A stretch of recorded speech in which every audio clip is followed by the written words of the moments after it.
नमस्कार शेतकरी मित्रांनो. शेतकऱ्यांना आता परत अतिवृष्टी अनुदान वाटप होणार असा खुलासा राज्याचे कृषी मंत्री दत्तात्रय भरणे यांनी इथे दिलेला आहे. दिनांक 3 डिसेंबर 2025 रोजी लोकसभेत बोलत असताना केंद्राचे कृषी मंत्री शिवराज चौहान यांनी असं काही वक्तव्य तिथे केलं आहे की महाराष्ट्र राज्याला जे काही मदत जाहीर करायची होती त्याच्या मदतीचा अद्यापही प्रस्ताव त्यांच्याकडे पोहोचलाच नाही. HDRFच्या माध्यमातून जो काही प्रस्ताव देण्याची माहिती असते ते त्यांच्याकडे पोहोचलेच नाही. त्या अनुषंगाने राज्यातील जे आहे की महाराष्ट्रासाठी जो काही निधी घोषित करण्यात येणार होता किंवा जी काही मदत देण्यात येणार होती ती अद्यापही देण्यात आलेली नाही. आणि जी मदत राज्य शासनाच्या माध्यमातून राज्यात वाटप करण्यात आली ती मदत अगदी थोड्याच प्रमाणात होती. जेवढी हवी पाहिजे शेतकऱ्यांना होती ती मदत इथे प्राप्त झाली नाही. अर्थात जे आहे की एकूण टोटल जर काही विचार केला असता तर राज्यातील महाराष्ट्रामध्ये 14 लाख हेक्टरपेक्षा पण जास्ती जमीन शेतकऱ्यांची पाण्याखाली गेली होती. त्यांचं अलग अलग पिकांचे तिथे नुकसान झाले होते आणि त्यांना फक्त जे आहे की 1,16,000 एवढ्या हेक्टर जमिनीचीच जे की नुकसान भरपाईच्या स्वरूपात जी नोंदणी झाली होती ती प्राप्त झालेली. आता कशा प्रकारे तुमच्या खात्यात पैसे आले कसे नाही ते थोडक्यात जाणून घ्या, कारण की हे पैसे शेतकऱ्यांच्या खात्यात भेटले. तुम्हाला सविस्तर संपूर्ण काय माहिती आहे त्या संदर्भात सांगतो. आणि परत आता केंद्र शासनाच्या माध्यमातून जी मदत इथे जाहीर होणार आहे HDRFच्या निकषानुसार, HDRFच्या प्रस्तावानुसार आणि त्याच्या संदर्भातच राज्याचे कृषी मंत्री दत्तात्रय भरणे यांनी काय नेमकं वक्तव्य तिथे केलेलं आहे. तर शेतकरी म्हणतो तुम्हाला सांगू शकतो की ज्यावेळेस पहिले काही शासन निर्णय इथे जाहीर करण्यात आले होते तत्कालीन जे आहे की सप्टेंबर-ऑक्टोबर महिन्यामध्ये, तर मित्रांनो त्याच्यामध्ये त्यांनी सांगितलं होतं की जिरायती अर्थात कोरडवाहू शेतकऱ्यांसाठी जे की प्रति हेक्टर जे 18,500 रुपये अशी नुकसान भरपाई प्रति हेक्टर देणार आहेत.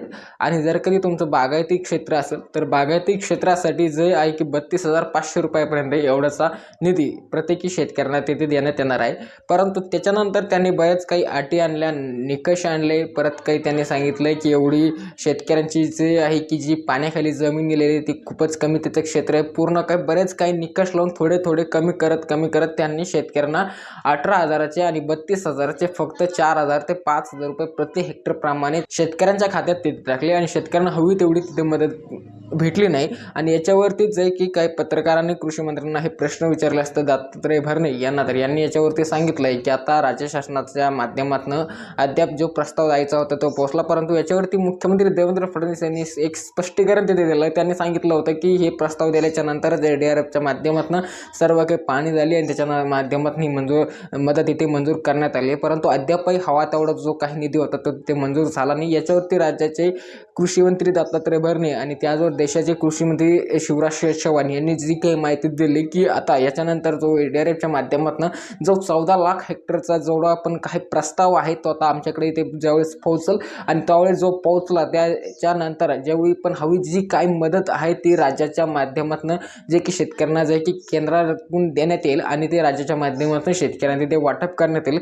तर याच्यावर शेतकरी एकूण जे की टोटल तुम्हाला सांगू शकतो की याच्या 27 जिल्ह्यांचा याच्यामध्ये समावेश, 27 जिल्ह्यामधील जे काही ती यादी आहे जो काही तो प्रस्ताव आहे तो केंद्राकडे ते कृषी मंत्री शिवराज चौहान यांच्यापर्यंत पोहोचलेला आहे. शेतकऱ्यांनो अशी तरी माहिती केंद्रीय कृषी मंत्र्यांच्या माध्यमातून, केंद्रीय कृषी विभागाच्या माध्यमातून देण्यात आली. याच्यावरती दत्तात्रय भरणे यांनी सांगितलं की डिसेंबरच्या एंडिंगपर्यंत शेतकरी 20 डिसेंबर नंतर हे सर्व काही राहिलेले अनुदानाची जी वाटपाची प्रोसेस आहे ते शेतकऱ्यांच्या खात्यामध्ये तिथे वाटप करण्यात येईल. याच्यामध्ये 27 जिल्ह्यांची एकूण टोटल यादी आहे. 14 लाखाहून अधिक हेक्टर जमीन जी पाण्याखाली गेलेली होती त्याच्यानुसार त्यांना ते मदत HDRFच्या माध्यमातून HDRFच्या माध्यमातून जी काय ते करण्यात येईल. शेतकरी मित्रांनो तर एक शेतकऱ्यांसाठी काही ना काही आनंदाची गुड न्यूज आहे. शेतकरी मित्रांनो आता बरंच काही शेतकऱ्यांना पैसे त्यांच्या खात्यात जमा होण्यास सुरुवात म्हणजेच की 20 डिसेंबर 2025 पासून पुढे होईल अशी तरी माहिती सध्या असलेली होती. तर हे एक महत्त्वाचं अपडेट होतं, मला आपल्यासोबत देखील शेअर करा.